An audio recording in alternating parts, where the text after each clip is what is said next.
சில நண்பர்கள் கேட்ட கேள்விகள். எங்களுக்கு வந்து குலதெய்வம் தெரியாது. நாங்க வந்து எந்த குலதெய்வ வழிபாடு பண்ணலாம் அப்படிங்கிறது.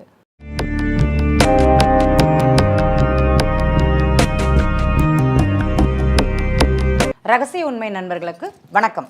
இந்த கேள்விகள் மெயினாக யாருக்கு வரும் பார்த்தீங்கன்னா, இந்த மீன லக்னக்காரங்க கேட்பாங்க. எங்களுக்கு குலதெய்வம் வந்து யாருன்னு தெரியாது. அதே மாதிரி கன்னியா லக்னக்காரங்களுக்கு வந்து குலதெய்வத்தை பற்றி நிறைய கேள்விகள் இருக்கும். அதே மாதிரி இந்த துலா லக்னம் சம்மந்தப்பட்டவங்க, விருச்சிக லக்னம் சம்மந்தப்பட்டவங்க, இவங்களுக்கெல்லாம் குலதெய்வத்தை பற்றி நிறைய கேள்விகள். சிலருக்கு வந்து துளைந்த குலதெய்வம்னு சொல்லலாம், சிலருக்கு வந்து குலதெய்வம் வந்து தெரியாத ஒரு அமைப்பு. அவங்களுக்குள்ளே ஒரு கேள்வி, யாராக இருக்கும் அப்படின்ட்டு. உண்மையிலேயே நீங்கள் வந்து இந்த குலதெய்வம் தெரியாதவங்க அப்படி யாருன்னு பார்த்தீங்கன்னா, இந்த கிராம தேவதைகள்னு சொல்லுவாங்க. நீங்கள் ஒரு ஊருக்கு போகிறீங்கன்னா, அந்த ஊர் எல்லையில் இருக்கக்கூடிய எல்லை சுவாமி, 18ஆம் படி கருப்பன், வீரன், பேச்சியம்மன், மாரியம்மன், மாரியம்மனை விட பேச்சி, அந்த மாதிரி சொல்லக்கூடிய தெய்வங்கள் வந்து குலதெய்வமாக இருக்கக்கூடிய ஒரு அமைப்பாகத்தான் இருக்கும் நிறைய பேருக்கு.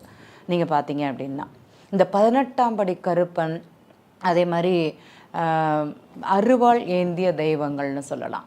ஊர் எல்லையில் இருக்கக்கூடிய எல்லை சுவாமிகள், அது வந்து கிராம தேவதைகள் அப்படிங்கிறது சொல்லுவாங்க. அந்த கிராம தேவதை வழிபாடு ரொம்ப ரொம்ப விசேஷமாக இருக்கும்.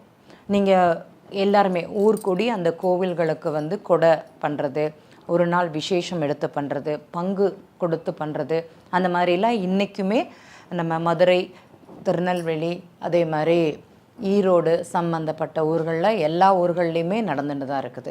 இப்போ நம்ம அதை வந்து ஊர் கோவில் அப்படிங்கிற மாதிரி எடுத்து அதை செய்யக்கூடிய சுவாமிகள் இருப்பாங்க. ஏன் இந்த இடத்துல அந்த சுவாமியை சொல்கிறோம் அப்படின்னா, நம்ம வந்து ஒரு இடம் விட்டு ஒரு இடம் போகிறோம் அப்படின்னா நம்ம கூட வரக்கூடியது அந்த எல்லை சுவாமிகள் அப்படிங்கிறது சொல்லலாம். அந்த எல்லையில் உள்ள தெய்வங்கள் யாராக இருந்தாலுமே, நீங்கள் முன்னாடி ஊர்கள்லாம் பார்த்தீங்கன்னா ஒரு ஆலமரம், அரசமரம் இருக்கும். அதில் வந்து ஒரு சுவாமி வச்சுருப்பாங்க. அந்த சுவாமி கோவிலில் போய் தேங்காய் சதுரகாய் போட்டுட்டு சுவாமிகிட்ட கற்பூரம் ஏற்றிட்டு தான் ஒரு ஊர் விட்டு இன்னொரு ஊரே போவாங்க. அது எல்லா நிகழ்வுகளுக்குமே, ஒரு வேலை தேடி ஆனாலும் சரி, ஒரு திருமணத்திற்கானாலும் சரி, ஒரு வீடு கட்டுவதாக இருந்தாலும் சரி, ஒரு இடத்த விட்டு ஒரு இடம் போகிறாங்கன்னா அங்கே போயிட்டு ஒரு சதுரகாய் போட்டு சுவாமிகிட்ட உத்தரவாதம் வாங்கிட்டு சுவாமிகிட்ட உத்தரவு சொல்லிட்டு தான் போவாங்க அப்படிங்கிற வழக்கம் இருக்கும். அப்படி செய்யும்போது அந்த சுவாமி நம்ம கூடவே வருமா. அவ்வளோ ஒரு மகத்துவம் அப்படிங்கிறது அந்த எல்லை கோவில்களுக்கு கண்டிப்பாக இருக்குது. இந்த 18ஆம் படி கருப்பன்னு நம்ம கேள்விப்பட்டிருக்கோம். மதுரையில் கள்ளழகர் கோவிலில் இருக்குது. ரொம்ப ரொம்ப விசேஷம்.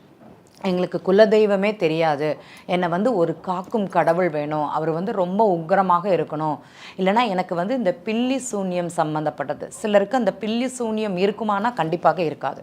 அவங்க ஜாதகத்தில் கிரக அமைப்புகள் அப்படிங்கிறது கோச்சார கிரகங்கள் சரியில்லாத போது அந்த ஜாதகரை அந்த மாதிரி தன்மையில் கண்டிப்பாக ஏற்படுத்தும்.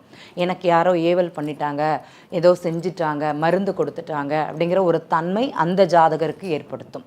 அது வந்து ரொம்ப பெருசு. இப்போ யாருக்கு அந்த தன்மை இருக்குதுன்னு பார்த்தீங்கன்னா, இந்த மீன லக்னக்காரங்களுக்கு அந்த தன்மை இருக்கும்.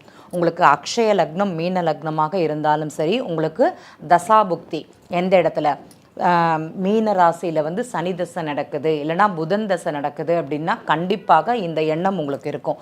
அதுவும் குரு தசை நடத்துகிறவங்களுக்கு, மீன ராசியிலிருந்து எனக்கு குரு தசை நடக்கிறது அப்படின்னா கண்டிப்பாக இந்த எண்ணம் இருக்கும். கடந்த 6 மாதமாக ஒரு மந்தத்தன்மையும், ஒரு என்னமோ ஒரு புரியாத நிலைமை, இனம் புரியாத ஒரு தன்மை உங்கள் வாழ்க்கையில் இந்த ஒரு 8 மாதம் நிகழுமானா கண்டிப்பாக நிகழும்.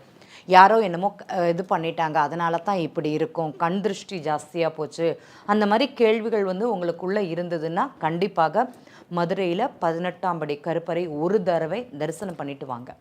மிகப்பெரிய மாற்றம் அப்படிங்கிறது உங்களுக்கு கிடைக்கும். அந்த வாசலில் அந்த கருப்பனை போய் பார்த்துட்டு வர்றது தான் உங்களுக்கு பரிகாரம் அப்படிங்கிறது. ஏன்னா அவருக்கு அவ்வளோ பெரிய வேல்யூ அப்படிங்கிறது சொல்லலாம். இன்றைக்கி சிட்டியில் இருக்கிறவங்க அப்படிங்கிறதுனால தான் இதை சொல்கிறோம் நம்ம. இது ஊர் கோவிலில் இருக்கிறாங்க அப்படின்னா ஊர் எல்லை கோவிலில் போயிட்டு அந்த சுவாமிக்கு வெற்றிலைப்பாக்கு தேங்காய் படையல் கொடுத்துட்டு அங்கேருந்து கருப்பு கயிறு வாங்கி கையில் கட்டிக்கோங்க அப்படிங்கிறது சொல்லுவோம். இது நீங்கள் வந்து மீன லக்னமாக இருந்தது, இந்த தன்மை உங்களுக்கு இருக்குது அப்படின்னா நீங்கள் வந்து வலது காலில் கருப்பு கயிறு அப்படிங்கிறது கட்டணும்.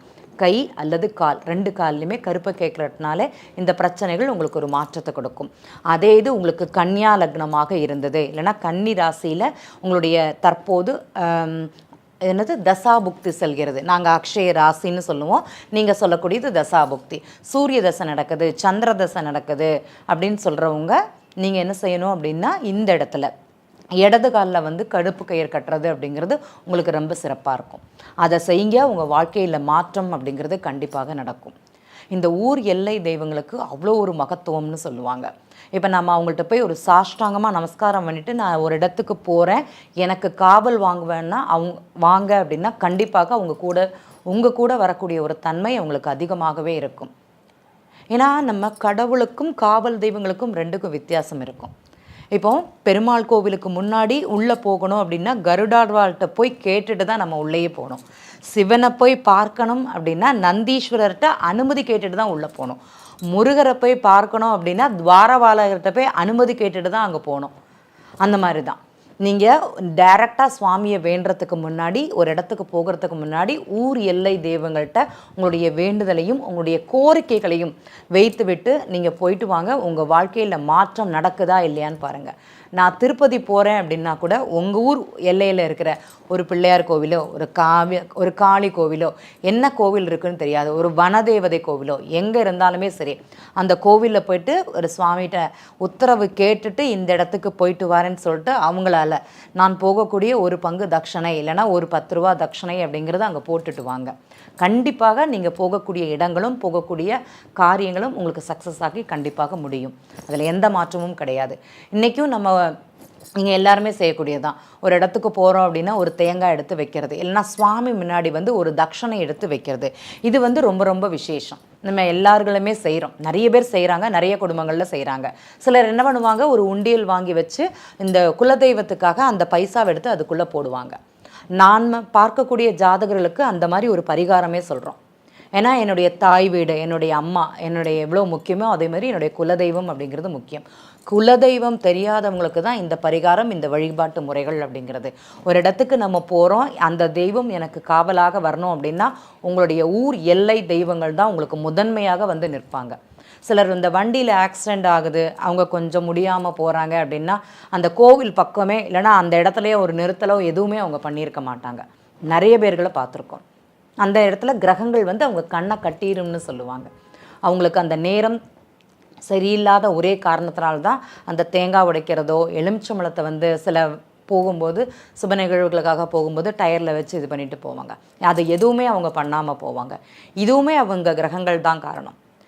ஏன் இந்த இடத்துல சொல்கிறோன்னா, எந்த ஒரு செயலை செய்யும் போதும் காவல் தெய்வங்கள் அப்படிங்கிறது ரொம்ப முக்கியம்.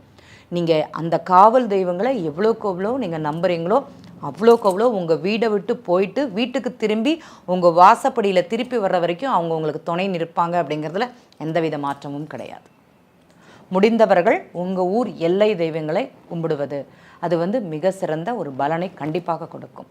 நீங்களும் செய்து பாருங்கள், அதற்குள்ளேயே பலனை அனுபவித்து பாருங்கள். நன்றி.